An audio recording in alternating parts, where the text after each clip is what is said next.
اسلام میں جس طرح نماز کو اہمیت دی گئی ہے، اسی طرح اذان کی بھی غیر معمولی اہمیت بتائی گئی ہے۔ مسجد کے ممبروں سے روزانہ 5 وقت دی جانے والی اذان کے الفاظ کی صحیح ادائیگی اور اس میں نکھار پیدا کرنے کے لیے مجلس علماء تحریک اسلامی ناندیڑ کی جانب سے شہر کی سطح پر حسن اذان و قرات مقابلے کا انعقاد کیا گیا۔ شہر کی مسجد عابدین میں منعقدہ اس مقابلے میں 80 سے زائد مؤذنوں نے شرکت کی۔ مقابلے کو 2 سیشن میں رکھا گیا۔ پہلے سیشن میں غیر حافظ مؤذن حضرات جو مسجدوں میں اذان دینے کی ذمہ داری ادا کر رہے ہیں انہیں موقع دیا گیا۔ دوسرے سیشن میں حافظ قرآن مؤذن حضرات کا مقابلہ رکھا گیا۔ ایک ایک کر کے تمام مؤذنین نے اپنے اپنے انداز میں اذان سنائی۔ مقابلے میں جج کی حیثیت سے مفتی احمد قاسمی اور مولانا منصور صاحب کو مدعو کیا گیا۔ 4 گھنٹوں تک چلنے والا یہ مقابلہ کافی دلچسپ رہا۔ نتائج کا اعلان اور انعامات کی تقسیم 14 جولائی کو ایک تقریب کے دوران کی جائے گی۔ تقریب میں مہمان خصوصی کی حیثیت سے مجلس علماء تحریک اسلامی کے ریاستی صدر مولانا نصیر اصلاحی کو مدعو کیا گیا ہے۔ اذان کے مقابلے میں پہلا انعام 5,000 روپے، دوسرا انعام 3,000 روپے اور تیسرا انعام 2,000 روپے مقرر کیا گیا ہے۔ اسی طرح ترغیبی انعامات اور سرٹیفکیٹ بھی دیے جائیں گے۔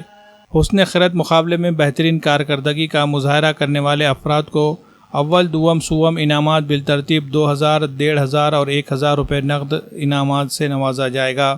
اسی طرح ترغیبی انعامات بھی دیے جائیں گے۔ مجلس علماء کی جانب سے جہاں ایک طرف مؤذنوں کے لیے اذان کا مقابلہ رکھا گیا تو وہیں دوسری طرف مسجدوں میں چلنے والے مکاتب میں تعلیم حاصل کرنے والے طلباء کے لیے حسن قرات کے مقابلے کا بھی انعقاد کیا گیا۔ اس میں جج کی حیثیت سے مولانا عبدالعظیم اور حافظ عبدالماجد صاحب کو مدعو کیا گیا تھا، جبکہ مہمان خصوصی کی حیثیت سے مولانا ایوب قاسمی، مولانا وسیم حسینی، مولانا سلیمان رحمانی، حافظ انیس خان اور محمد عابد نے شرکت کی۔ پروگرام کو کامیاب بنانے میں مجلس علماء تحریک اسلامی ناندیڑ کے جن ذمہ داران نے اہم رول ادا کیا ان میں حافظ سلطان اشرفی، مولانا معیز اور دیگر ذمہ داران کے نام شامل ہے۔ قرات کا مقابلہ مسجد عابدین میں آج دوپہر 2:30 بجے سے 5 بجے کے درمیان لیا گیا۔ اس مقابلے میں بھی شہر کی مختلف مسجدوں سے 125 سے زائد طلباء و طالبات نے شرکت کی۔ 30ویں پارے کی منتخب صورتیں اور آیتوں کی تلاوت اور تلاوت قرآن کے قواعد کے بارے میں طلباء سے سوالات بھی کیے گئے۔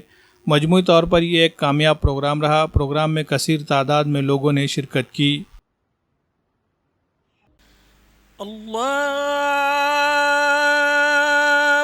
اکبر، اللہ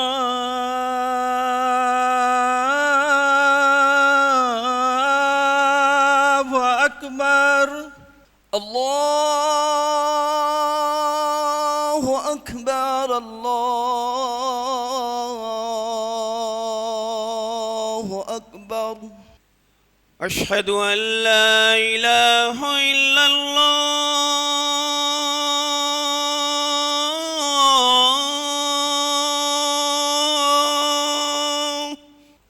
اشہد ان لا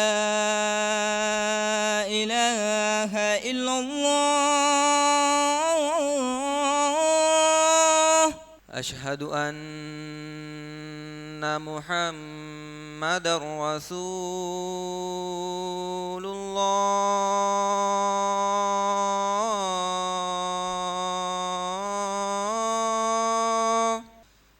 اشہد ان محمد رسول اللہ،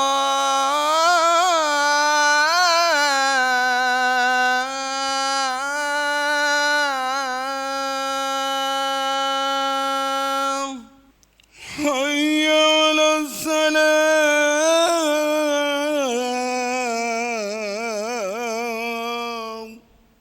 حی علی الصلاة،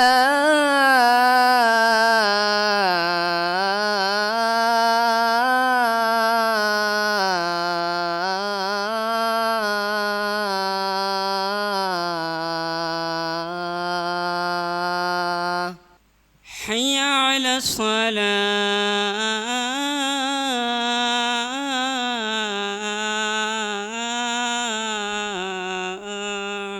حی علی الفلاح، حی علی الفلاح،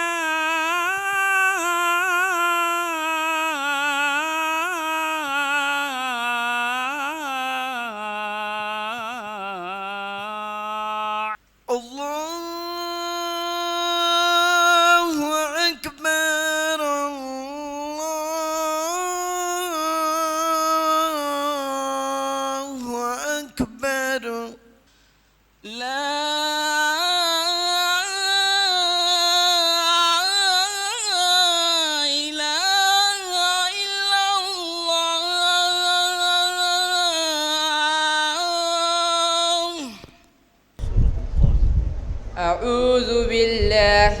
الشيطان الرجيم.